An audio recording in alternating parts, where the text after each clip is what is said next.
Broad பீன்ஸோட pulao. இந்த மாதிரி broad பீன்ஸை நேற்று நைட்டே ஊற வச்சாச்சு. அப்புறம் காலையில் பார்த்தா அதில் நல்ல முளை வந்திருந்தது. ஸோ நல்லா ஊற வச்சு நல்லா வேக வச்சு வச்சுக்கணும்.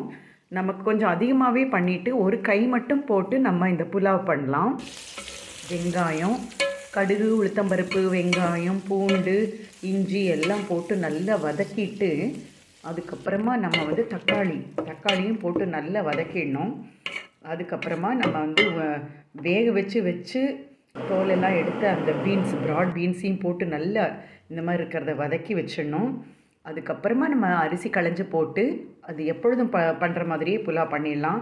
அதிகமாக நீங்கள் ஊற வச்சு வேக வச்சு நீங்கள் ஃப்ரீசரில் வச்சிட்டிங்கன்னா அதோடு சேர்ந்து நம்ம கத்திரிக்காய் பண்ணும்பொழுது ஆட் பண்ணிக்கலாம், பாவக்காய்க்கு ஆட் பண்ணி இந்த மாதிரி பண்ண முடியும். அந்த மாதிரி நான் பாதி எடுத்து ஃப்ரீஸ் பண்ணிட்டேன். பாருங்கள், அருமையான உடம்புக்கு நல்ல புலாவ் ரெடி.